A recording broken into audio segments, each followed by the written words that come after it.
लेकिन वो व्यक्ति वहां पर सोया हुआ था और उसकी हारमोनियम भी रखी हुई थी। रफी साहब को बहुत हैरत हुई। रफी साहब ने जब ये देखा तो उन्होंने उनके जो ड्राइवर थे यानी उनके साले साहब जहीर भाई, तो उनसे कहा उन्होंने कि देखो जहीर, जाकर देखो वो आदमी बीमार तो नहीं है। रफी साहब के साले साहब गए और देखने लगे उनको, तो उनको तेज बुखार था उस व्यक्ति को। रफी साहब ने अपनी कार को साइड में लिया और वहीं पर उसी जगह पर बैठ गए हारमोनियम बजाते हुए। है ना हैरत की बात दोस्तों, इतने महान सिंगर और एक फुटपाथ पर बैठ गए गाने के लिए। जब उन्होंने गीत गुनगुनाया, कम से कम 2 से 3 गीत गाए उन्होंने, तो वहाँ पर अब आम सी बात है कि लोगों की भीड़ जमा हो गई। वहाँ पर लोग देखने लगे। लोगों को बहुत हैरत हुई कि रफी साहब यहाँ पर फुटपाथ पर गा रहे हैं, लेकिन लोग समझ नहीं पा रहे थे कि मामला क्या है। तो उस रोज रफी साहब गा रहे थे, तो रफी साहब ने कहा कि आप लोग तो देते हो ना पैसा यहाँ पर, तो आज भी देकर जाइए। तो दोस्तों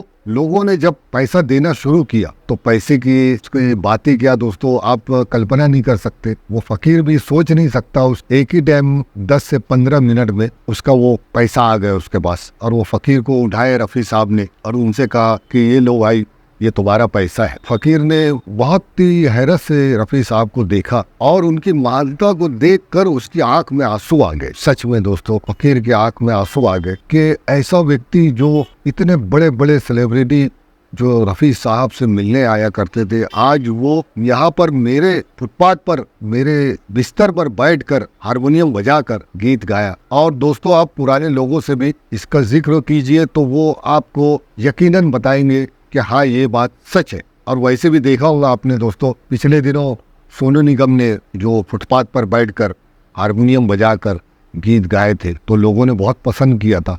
उन्होंने गेटअप चेंज करके गीत गाया था, लेकिन रफ़ी साहब ने गेटअप नहीं चेंज किया था।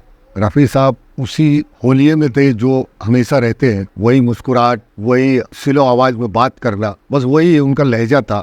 और जब गीत गाते थे तो वो बहुत दूर तक उनकी आवाजें सुनाई देती। तो बस यही था दोस्तों, आपको बताना था रफ़ी साहब की कुछ बातें। लेकिन चलते चलते मैं आपको इस बात का और उजागर कर दूं, आपके जहन में डाल दूं कि रफ़ी साहब को वोट जरूर दे दोस्तों, और दिलवाए भी, क्योंकि रफ़ी साहब को भारत रत्न अवार्ड ऐसे नहीं मिलेगा दोस्तों जब तक के आप कोशिश नहीं करेंगे, आप वोट नहीं देंगे, दिलवाएंगे नहीं, तो भारत रत्न अवार्ड नहीं मिल सकता दोस्तों। क्योंकि 2024 दिसंबर तक हमको 25 लाख वोट जमा करना है, ऑफलाइन के माध्यम से, ऑनलाइन के माध्यम से। और मैं तो यही सुझाव आपके सामने पेश करूंगा कि ऑनलाइन आप वोट डालने की कोशिश कीजिए और रफ़ी साहब को भारत रत्न अवार्ड दिलाने में आपकी एक भूमिका रहे। और मैं